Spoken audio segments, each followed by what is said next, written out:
Life has a strange way of connecting broken pieces, sometimes weaving them together into something more beautiful than they were before. When Ethan Walker, a 42-year-old tech CEO, pulled his black sedan to the side of the road one rainy evening, he thought he was just helping a stranger in need. What he didn't know was that this one act of kindness would unravel secrets from his past, stir up old wounds, and challenge everything he believed about forgiveness, family, and love. Ethan had built his entire empire from nothing.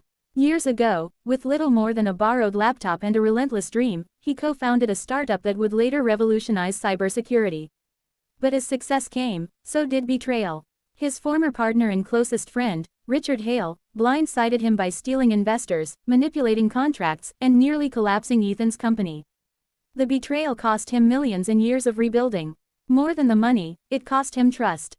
Ethan swore he would never let his guard down again.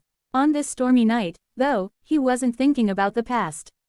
He was thinking about his son, Noah, who had grown quiet and withdrawn since the passing of his mother 2 years earlier. Nothing seemed to bring light back into Noah's eyes anymore, and Ethan carried the guilt like a shadow.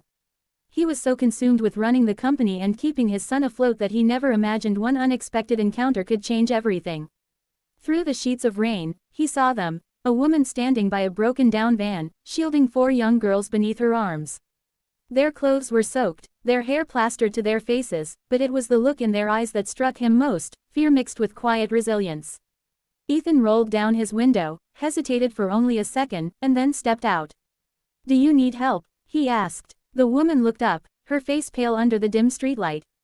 "The van died. We don't really have anywhere to go." Her voice carried exhaustion, the kind that comes from too many battles fought alone. Without a second thought, Ethan offered them warmth, food, and a place to stay for the night. He told himself it was temporary, just a gesture of human decency. But when the girls curled up on the couches of his modern yet lonely house, when laughter echoed faintly through halls that had long been silent, Ethan felt something he hadn't in years: life.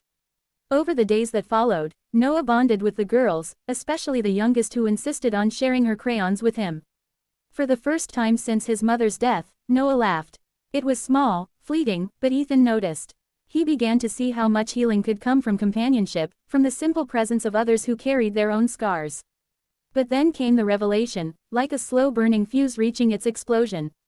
The woman's name was Claire. At first, Ethan only knew fragments. She had left a painful marriage, she had been struggling to keep her daughters safe, and she wanted nothing more than to give them a chance at a better life. But when Ethan finally pieced together her full story, his world shifted beneath him. Claire wasn't just any woman. She was the ex-wife of Richard Hale, his former partner, his rival, the man who nearly destroyed his career. The realization left Ethan reeling. Was this fate's cruel joke? The woman who brought laughter back into his home was tied to the man who had once stolen everything from him. His first instinct was to push her away, to protect himself and his son from being pulled back into Richard's orbit. But when he looked at Claire's daughters, when he saw the way they held onto each other, he knew this was not about business. This was about humanity. Yet the world has a way of finding cracks in even the strongest walls. News spread quickly. A CEO sheltering the ex-wife of his rival. The media pounced, painting the story as scandal, as revenge, as a twisted narrative of power and manipulation. Reporters camped outside Ethan's house, demanding statements. Board members whispered about reputational risks. Investors called in panic. Ethan stood at a crossroads. If he distanced himself from Claire, the noise would quiet. His company, his legacy, his carefully rebuilt empire would remain untarnished. But if he chose to stand beside her, he risked not only his fortune but also becoming the target of Richard's wrath once more. It was Noah who gave him the answer without even meaning to. One night, Ethan overheard his son whispering to Claire's youngest daughter, "Before you came, I didn't smile anymore. But now, I think my mom would be happy if she saw me laugh with you." Ethan realized then that this wasn't about rivals or business or even public opinion. It was about second chances, the chance for his son to heal, for Claire and her daughters to find safety, and maybe even for himself to open his heart again. But choosing what's right rarely comes without consequences.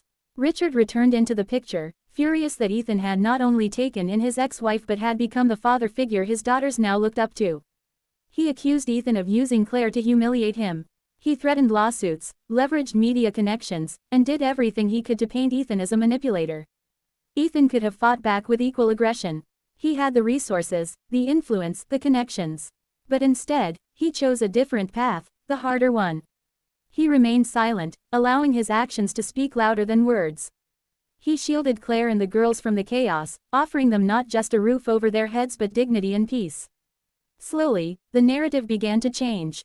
What the media first saw as scandal turned into something unexpected, a story of compassion. Reporters who had once camped outside his house began telling a different story, the story of a man who opened his home not for profit, not for power, but for kindness. Public opinion shifted, and instead of criticism, Ethan began to receive letters from families, from children, from people who had been touched by the courage it takes to care when the world tells you to look away.